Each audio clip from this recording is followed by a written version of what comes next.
Narito ang ikawalong kabanata ng ating kwento sa mga kwento ni Angelina. Pero bago tayo magpatuloy ay pakilike ang ating video. Ganon din ang subscribe button, pati na rin ang bell icon para lagi kayong updated sa mga parating ko pang mga uploads.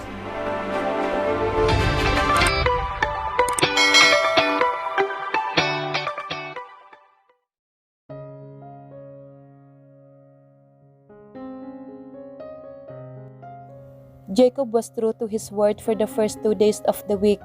Maaga siyang gumigising para makasabay ang mga anak sa breakfast table at ang father-in-law niya na ang tingin ay parang dinidisinfect na siya. He's looking at him like he's under a microscope for some reason na hindi pa niya alam. Alam kaya nito ang mga nagawang pagkukulang niya sa kanyang anak at apo?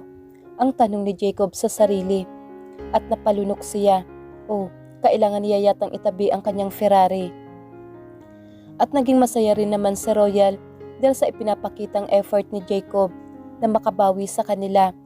At sa gabi naman pag uwi nito, kahit na late na, ay di nito nakakalimutan na tumawag o mag-text sa kanya na malilate ito ng uwi. And it matters to her dahil sa ipinapakita ni Jacob na importante pa rin siya rito. Well, this happened for the first 2 days dahil sa laging puyat si Jacob. Nang mga sumunod na araw ay hindi na ito nakakasabay sa mga anak para mag-breakfast at si Royal na lang ang nagpapaliwanag sa mga anak. At sa gabi naman, kahit na mag-text pa ito, ay naghihintay pa rin siya.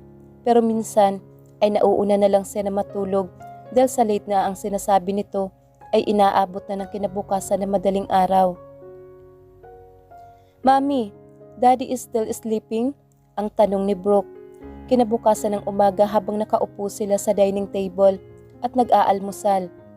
Napabuntong hininga si Royal at napatingin sa kanyang daddy na taimtim siyang tinitingnan at mabilis niyang iniiwas ang kanyang mga mata. Yeah, Brooke, Dad is still sleeping." Ang matipid niyang sagot. "Finish your breakfast, Brooke. You're going to be late." "I miss Dad," ang angal ni Braxton at sumimangot ang mukha nito. Ang nguso ay humaba. "Ma'am, it's our family day tomorrow. Dad's going to be with us, right?" Ang umaasang tanong ni Brooklyn.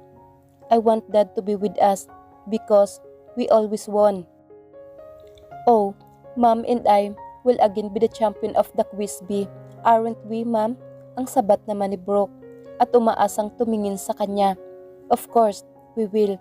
We've been champion for a long time, right?" Ang nakangiting sagot niya sa panganay.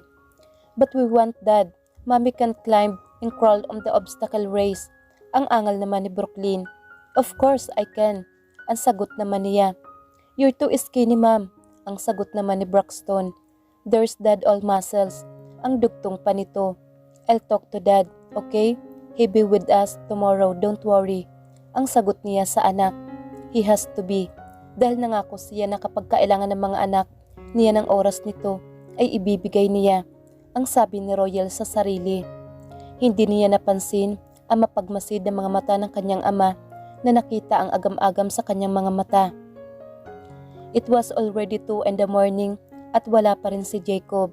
Ang huling text nito sa kanya ay kagabi pa ng 9 ng gabi, telling that again he's going to be late. Kung dati ay hindi na niya ito hinihintay, ngayon ay kailangan niyang makausap si Jacob para sa mga anak nila. Lahat ay gagawin niya para makita lang na masaya ang kanyang mga anak. Kahit pa ang dibdib niya ay natatapakan at kumikirot na sa sakit na nadarama sa bawat nagdaan ng araw at gabi. She stood up para magtungo sa kitchen counter at magsalin muli ng kape sa kanyang mug. It was her 5th coffee. She already reached her limit for 2 cups. Pero dahil sa ayaw niyang antukin, ay kailangan niyang uminom ng kape. Nagsalin siya muli ng kape sa kanyang mug nang marinig niya ang pagbukas ng automatic garage door. Muli niyang tiningnan ang oras, 2:30 ng umaga. Napabuntong hininga siya. Kailangan ba talagang abutin ito ng ganitong oras? Ang tanong niya sa sarili. But she has to remain calm. Kailangan para sa mga anak niya. Naupo siyang muli sa harapan ng dining table at hinintay na pumasok si Jacob sa loob. Alam niya na didiretso ito sa kusina kapag nakita nitong nakabukas ang ilaw sa kusina. Pinagmasdan niya si Jacob na naglalakad papalapit sa kanya habang hinuhubad isa-isa ang botones ng suot na polo. "Royal, you're still awake," ang sambit nito sa kanya, at napakamot ang isang kamay nito sa batok. "Obviously," ang sarkastikong sagot niya habang nakapatong ang mga kamay sa lamesa at hawak ang mug. "You shouldn't have done that. Alam mo naman na late na akong uuwi," ang sagot ni Jacob na napabuntong hininga pa. "I need to talk to you," ang giit niya. "Can we talk in the morning?" ang sagot nito, at bigla itong napapikit at pinisil ng hinlalaki ang hintuturong daliri nito ang bridge ng ilong nito. "It's about the kids, Jacob," ang muling sabi ni Royal, at napansin niya ang reaksyon ng mukha ni Jacob when he winched. Tumango-tango ito at naupo siya sa harapan niya at ipinatong ang mga braso sa lamesa. "Do you need some coffee?" ang tanong ni Royal, at umiling si Jacob. "No, I had too much coffee for a day," ang sagot nito. "Well, pareho lang tayo," ang gusto niya sanang isagot. "What is it with the kids?" ang tanong ni Jacob. "They need you tomorrow. It's family day sa school nila." "Oh shit," ang bulong ni Jacob, at napabuntong hininga ito. Then, he ran both hands on his hair. "May problema ba, Jacob?" ang nakakunot noon na tanong ni Royal. Jacob sigh.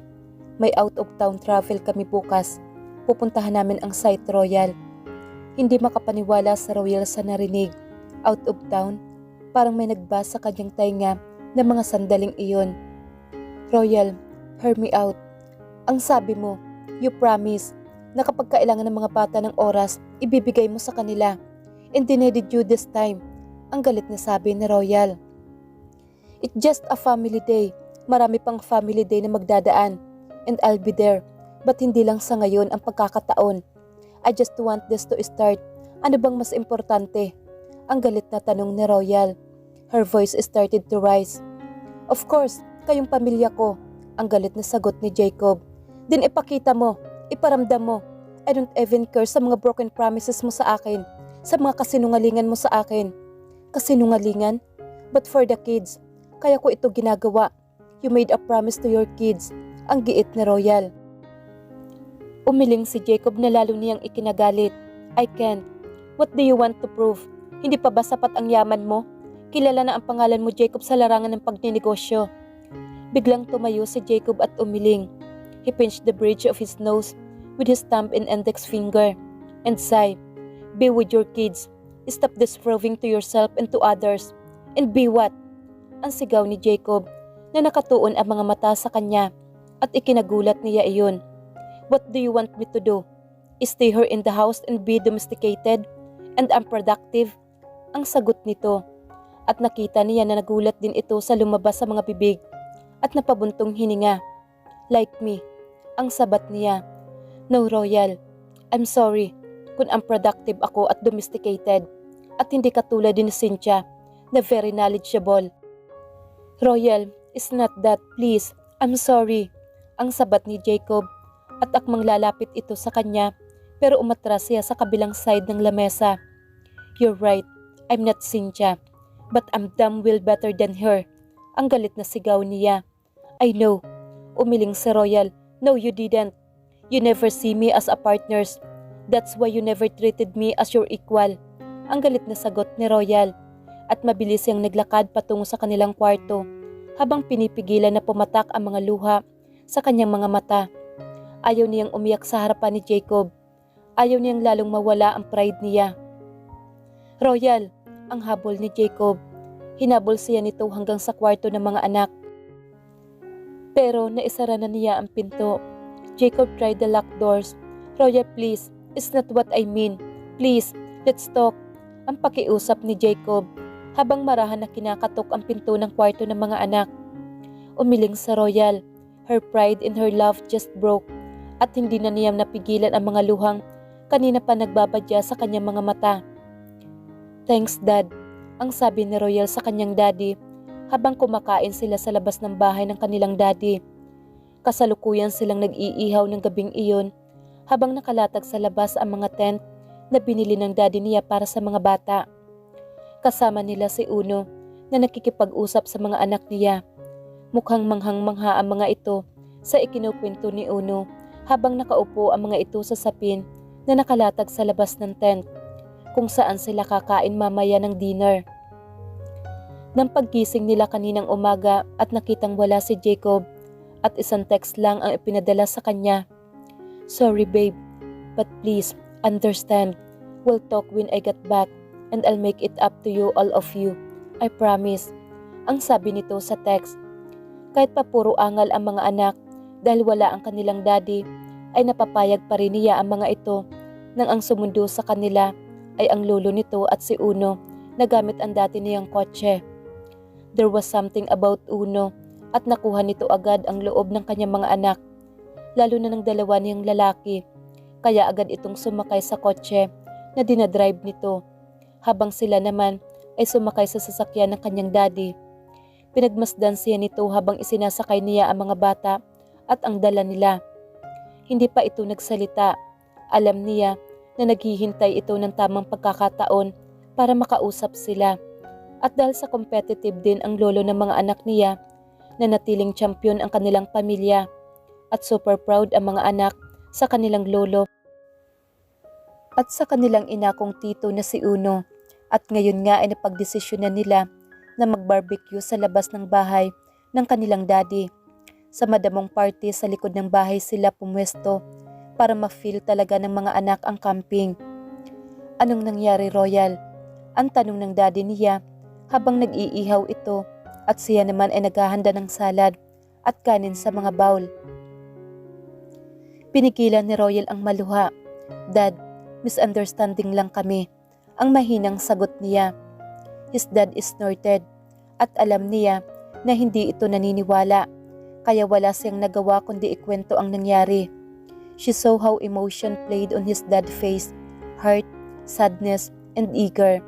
Pero walang lumabas na salita sa mga labi nito at nanatiling tikom kahit patapos na siyang magkwento. "I'm glad you heard, Royal." Ayun lang ang sinabi nito sa kanya at isang ngiti na malungkot ang isinagot niya sa ama. 10 oras ng gabi nang marating ni Jacob ang bahay nila. Pagkarating nila ni Cynthia sa site ay agad nilang i-disinfect ang lugar. It was indeed a good location. Hindi mahirap puntahan dahil halos katabi ng highway. Maganda ang lugar dahil malilinis at maputi ang buhangin. It was indeed a good piece of property. It was talking to the landowner with half ears and his mind drifting elsewhere.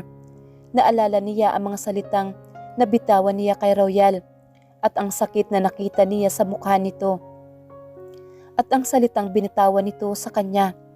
Kaya pagkatapos makipag-deal ay nagdesisyon si Jacob na ituloy ang pakikipag-usap sa owner at ang pirmahan ng mga papers para mapa-acquire na nila ang land na ipapangalan nila sa partnership nila ni Cynthia, na nakitaan ni Jacob ng sobrang excitement para sa isang nagmamay-ari ng mga resorts. The landowner was gracious enough na ipagamit ang nakatayong rest house sa malawak na lupa. Agad na inilagay ni Cynthia ang mga gamit niya sa loob habang siya ay nanatiling nakatayo lang sa steps rest house at nakatanaw sa malawak na karagatan na nakaharap sa rest house. He envisioned Royal walking on the sandy beach, her color sexy hair being blown with the wind, habang nakasuot ito ng two-piece na lagi nitong isinusuot kapag nagsuswimming silang pamilya. "Hey, hindi mo pa ba ilalagay ang mga gamit mo sa loob? Then we can go swim. Maganda na ang panahon, hindi na masyadong mainit dahil hapon na," ang nakangiting sabi ni Cynthia sa kanya. Umiling si Jacob at dinukot sa kanyang bulsa ang susi ng kanyang sasakyan at nagmamadaling bumaba ng steps ng rest house habang nakasunod naman si Cynthia sa kanya. "Saan ka pupunta?" ang takang tanong ni Cynthia at tinawakan pa nito ang kanyang braso. "I'm going home, Cynthia," ang mabilis na sagot niya. And he brushed off her hands. "What? Pero akala ko we'll spend the night here," ang giit nito sa kanya. "I'm not going to do that. I'm a married man. Kahit pa wala tayong gagawin, hindi pa rin maganda ang tumuloy ako sa isang bahay kasama ang babae na hindi ko asawa. Ang sagot ni Jacob. But, ang tanging nasabi ni Cynthia habang pinagmamasdan si Jacob na sumakay ng sasakyan nito. Magkita na lang tayo sa Manila kapag naayos na ang mga papeles sa bintahan ng lupa. Other than that, don't make unnecessary calls to me, Cynthia. Ang huling-bilin pa niya rito bago tuluyan na isinara ang pinto ng kotse at mabilis na pinaandar ang sasakyan. Shit, fuck, buwisit na Royal na yan, ang galit na sigaw ni Cynthia. She held both hands on her hips at padabog na naglakad pabalik sa rest house. May ngiti sa mga labi ni Jacob habang bumababa ng kanyang sasakyan. Tahimik na ang buong bahay pero nagtaka siya dahil wala malang ilaw na iniwan sa Royal sa labas. Marahil ay galit na galit pa rin ito sa kanya pero kakausapin niya ito ngayong gabi. Gigisingin niya ang mga anak at magdadrive sila out of town, maybe sa Bataan. Kahit isang araw lang ay magbi-beach sila. Kaya pa niya ang mag-drive. Iinom lang siya ng kape, din aalis na sila. Mabilis niyang binuksan ang pinto ng bahay. He was so elated and super excited dahil isosurprise niya ang mga anak niya. Pero gusto niya muna na puntahan si Royal, baka nasa kwarto na nila ito at natutulog dahil sa wala naman siya. He opened the lights at mabilis na nagtungo sa master's bedroom. Pero pagbukas niya ay wala si Royal. Napabuntong hininga siya. Malamang ay natulog ito sa kwarto nila Brenna. Mabilis ang bawat takbang niya na nagtungo sa kwarto ng dalawang anak. Pero pagbukas niya, kahit pa madilim, ay alam niya na walang tao sa loob. Hindi hinahayaan ni Royal na nakapatay ang ilaw sa mga kwarto ng mga bata. Binuksan niya ang ilaw and he saw empty bed and crib. Bigla na siyang kinabahan at mabilis siyang nagtungo sa kwarto ng 3 pang anak. Pero tulad ng kinatatakutan niya, their beds were made ay tila ba walang nahiga roon. Mabilis siyang nagtungo muli sa master's bedroom habang bumubulong. No, Royal. Please. Royal, no. No, please. Please, no. Ang paulit-ulit niyang bulong. At pagpasok niya ng masters ay agad siyang naglakad papalapit sa closet at binuksan iyon at nanlumo siya sa nakita. Wala na roon ang mga damit ni Royal. No, ang nanlalambot niyang sambit at nanghina na ang kanyang mga tuhod at binti at napaupo lang siya sa kama. Ipinatong niya ang kanyang mga siko sa kanyang mga tuhod habang nakayuko at salo ng mga kamay niya ang kanyang ulo. No, ang sigaw niya at may luha na pumatak sa kanyang mga pisngi. Nang malaman nga ni Royal na umalis si Jacob sa kabila ng ipinangako nito na maglalaan ng oras sa mga anak, pero mukhang isang sampal sa kanyang mukha nang paggising nila kinabukasan ay nakaalis na si Jacob at isang text lang ang natanggap niya mula rito. Pinilit niya ang hindi maluha. Hindi dapat makita ng mga anak niya na umiiyak at ayaw niyang maalarma ang mga ito. Kaya kahit masakit ang kanyang damdamin, ay pilit niyang nilagyan ng sigla ang kanyang boses. Okay kids, who wants to have vacations at Lolo House? Ang masaya niyang tanong sa mga anak noong umagang iyon. But ma'am, it's our family day today. Ang apila at angal ng mga anak. Royal bit her lips and closed her eyes tightly. Bakit ba siya ang sumasalo ng lahat ng frustration ng mga anak nila? She tried to control her emotion. She couldn't lash her frustration on her innocent children. Lolo's going to be with us, ang masaya niyang sagot na nilaparan pa niya ng ngiti sa kanyang pisngi. Kahit papakiramdam niya ay mapupunit ang mga ito. Lolo, ang parang nag-aalangan na patanong na sagot ni Brooke. Yes, Lolo, ang sagot ni Royal. I'm going to call him now. You better take a shower and I help you dress up. Then we'll put your clothes on the luggage.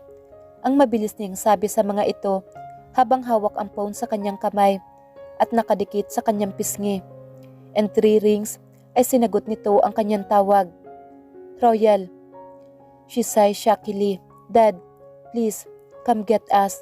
Ang sabi niya sa kanyang daddy na agad na kumilos at hindi malang nagtanong pa. Nakiusap din siya sa ama kung maaaring dalhin nito ang dati niyang kotse na nakaparada lang sa dati nilang bahay. Kaya naman pagdating ng ama nila sa kanyang bahay ay kasama nito si Uno na siyang nagmaneho ng dati niyang sasakyan.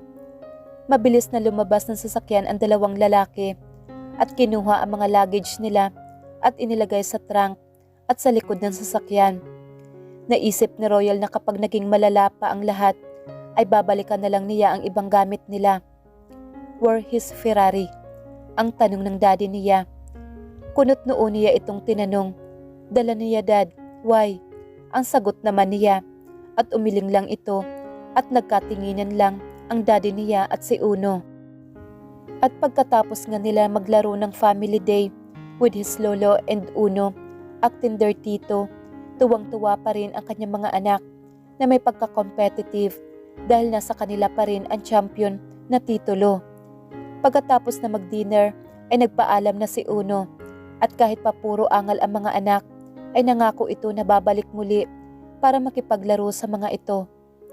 Hindi mapigilan ni Royal na mangilid ang luha sa kanyang mga mata habang pinagmamasdan ang mga anak na halos magpumilit na makuha ang oras at atensyon ng isang taong nagmamalasakit sa mga ito. Ang oras at panahon na sana ang daddy ng mga ito ang nagbibigay sa kanila. Masakit sa kanya na makita ang mga ito na halos namamalimos ng oras at atensyon sa ibang tao. Mabuti na lamang at napakabait ni Uno at mapagpasensya sa mga anak. Did you enjoy the day? Ang nakangiting tanong niya sa mga ito. Pagkatapos niyang pahirin sa kanyang mga mata ang namuong mga luha. Yeah, but Tito Uno just left and it's no fun anymore. He's just like Dad, but's more knowledgeable when it comes to camping. Ang sagot ni Brooklyn. Biglang kumirot na naman ang kanyang puso nang marinig niya ang salitang daddy. Talagang hinahanap nito ang lalaking kapareho ng ama. Oh, it's late, kids. You better wash up first before sleeping. Ang sabi niya sa mga ito. Oh, but we're camping. Ang sagot ng mga ito. And so, ang tanong niya sa mga ito na nakabusangot ang mga mukha ng anak. Pero gusto niyang halikan isa-isa. Do they brush their teeth and wash their faces on camp? Ang tanong ng maliit na si Braxton. Of course we do. Ang sagot ng daddy niya na laging to the rescue sa kanya. Inihatid lang nito si Uno sa may gate nang umalis na ito. Really? Ang tanong ni Brooklyn na tila nagdududa sa sinabi ng lolo niya. Yap, now cadets, you better wash and brush your face and teeth and change into your pajamas and I'll be giving stars of the TD cadets. Ang sagot ng daddy niya at nagmamadali ang mga ito na pumasok sa loob ng bahay para maglinis ng katawan. Nakataas ang isang kilay na tiningnan siya ng kanyang daddy at isang ngiti sa labi ang ibinigay sa kanya nito. And she formed the word thank you in her lips at halos patakbong sumunod sa tatlo. Mabuti na lang at nandun si Manang Rose para tingnan ang mga anak niya na hindi nauubusan ng enerhiya. Pagkatapos na maglinis at magpalit ng mga damit, ay nagunahan na ang mga ito na lumabas para magpunta sa kanilang tent. Bit-bit ang mga unan ay sumunod naman sa Royal at nakita niya na may stars na nga na ibinigay ang daddy niya sa mga ito. Pagkatapos ay pumasok na ang mga ito sa mga tent nila. Si Brock syempre ay solo habang magka-share naman sa isang tent sina Brooklyn at Braxton. Naupo muna si Royal sa tabi ng kanyang daddy at niyakap siya nito ng mahigpit. Stay here as long as you want, Royal. Ang bulong nito sa kanyang tainga. Napabuntong hininga sa Royal. Hindi niya rin alam kung gaano sila katagal na mag-stay sa bahay ng kanyang daddy. Pero kung hindi magbabago si Jacob, mukhang matatagalan ang bakasyon na sinasabi niya sa mga anak. Pumasok ka na sa loob at tabihan mo na ang dalawang maliit mong anak. Ang giit nito sa kanya. How about you, Dad? Ang tanong niya sa kanyang daddy. I stay here outside. Mukhang hindi naman uulan. Doon ako sa duyan matutulog. Akong bahala sa mga apo ko. Ang sagot nito. Sige na, alam kong pagod na pagod ka na. Ang dugtong pa nito at halos ipagtulakan siya. Isang mabilis na halik sa pisngi ang iginawad niya sa kanyang ama. Thanks, Dad. I love you. Ang malambing niyang bulong dito. I love you too. Kiss the two girls for me. Ang bilin pa nito sa kanya. I will. Ang mabilis niyang sagot. Bago siya pumasok sa loob ng bahay at nagtungo sa dati niyang kwarto. Pinagmasdan muna niya ang dalawang maliit na anak mula sa pinto. Pagkatapos ay dahan-dahan niyang inihakbang ang kanyang mga paa papalapit sa may gilid ng kama at naupo siya sa gilid nito. At kahit paayaw niya ay muling pumasok sa isipan niya si Jacob at tinatanong niya ang sarili kung siya ba ay sumagi rin sa isipan ng asawa. Paputok pa lang ang araw ay kinatok na ni Jacob ang gate ng bahay nila Royal. Hindi na siya natulog at hinintay lang na sumilip ang kaunting liwanag sa labas ng bintana. Uminom lang siya ng kape at nag-shower. Saka mabilis na pinaandar ang kanyang sasakyan. Dala ang SUV na mas malaki pa para sa kanyang pamilya. Umaasa siyang maibabalik niya pa uwi ang mga ito sa araw din na iyon. Inaantok pa na naglakad papalapit ang daddy ni Royal sa may gate ng bahay. At mula sa maliit na awang ay nakita niya na sinisilip muna siya nito at naningkit ang mga mata nito nang makita siya. Narinig niya ang pagbukas ng bakal at ang tuluyan na pagbukas ng pinto ng gate. Pero hindi nito ito binuksan ng malaki para sa kanya. Sapat lang para mailabas ng matandang general ang ulo nito sa awang. Anong kailangan mo? Ang galit na tanong ng PNP chief sa kanya. Susunduin ko na po ang mag-ina ko, chief. Ang magalang ngunit mariin na sagot niya sa kanyang daddy ni Royal. Wala kang dapat sunduin dito, Altamonte. Nasa iyo na ang lahat ng oras ng gusto mo. Ang mariinding sagot nito sa kanya. At akmang isasara na nito ang gate. Pero inilagay niya ang kanyang kamay at idinikit ang balikat sa bakal na pinto para hindi iyon tuluyan maisara ng kanyang father-in-law. Please, nakikiusap po ako sa inyo. Hindi lang kami nagkaintindihan ni Royal. Hayaan niyo naman po akong makausap ko siya. Ang pakiusap ni Jacob. Hindi siya aalis kahit papagsarhan siya ng gate. Gagawa siya ng eksena kung kinakailangan makausap lang niya sa Royal. Chief, para sa mga anak ko please. Please naman, ang muling pakiusap niya. Napabuntong hininga na lang ang daddy ni Royal. Kahit pagalit na galit siya sa asawa ng anak, ito pa rin ang ama ng mga apo niya. At pagdating sa mga apo niya, ay malambot ang kanyang puso. Tuluyan na ngang pinagbuksan si Jacob ng gate nito para maipasok niya ang kanyang sasakyan. At pagpasok niya sa loob, ay mabilis niyang hinanap ang mga anak. Nasa likod bahay, sa tent sila natulog at nagcamping. Ang sabi ng daddy ni Royal, sabay turo ng kamay nito sa bandang likuran ng bahay. Tumango-tango si Jacob at isang mahinang thank you ang lumabas sa mga labi niya at halos patakbo niyang pinuntahan ang mga anak sa likod ng bahay. Isa-isa niyang sinilip ang loob ng mga tent at napangiti siya nang makitang tulog na tulog pa ang mga ito. Kaya nanatili siyang naupo sa may lounger at hinintay na gumising lang ang mga ito. Isinandal niya ang kanyang likuran sa reclining backrest ng lounger at pumikit siya at doon na siya nakaramdam ng antok at unti-unti na siyang nakatulog. Kaya paglabas ng daddy ni Royal mula sa loob ng bahay, bitbit ang dalawang mug ng mainit na kape ay napabuntong hininga na lang ito nang makita siya na nakatulog na sa lounger. Inilapag pa lang nito ang dalawang mug ng kape sa may lamesa at naupo sa isang upuan. At dahil sa nagising na ito at nasanay siya sa trabaho na puyatan, ay di na ito nakaramdam pa ng antok. Kaya naupo na lang ito habang humihigop ng mainit na kape. Halos mahulog si Jacob sa kanyang hihinigaan nang paglabas ng mga anak niya ay nagtakbuhan ito papalapit sa kanya. Unang lumabas ng tent si Brooklyn at inaantok pa na lumabas ito habang kinukusot ang mga mata nito at pagkalabas nga ng ulo nito sa opening ng tent ay bumulaga sa mga mata nito ang ama nila na nakahiga sa may lounger at natutulog. Dad? Daddy? Ang excited na sigaw ni Brooklyn at halos madapa pa ito palabas ng tent para lapitan ang natutulog na ama. na biglang napadilat nang marinig ang sigaw ng anak. At parang sirena ng ambulansya, isang alarm ng bombero, na alerto at nagising ang dalawa pang anak niya na nasa loob ng tent, at mabilis na naglabasan at kumirot ang puso ni Jacob nang makita niya ang labis na tuwa sa mukha ng mga anak na makita niya ang mga ito. "Daddy! Dad! Daddy!"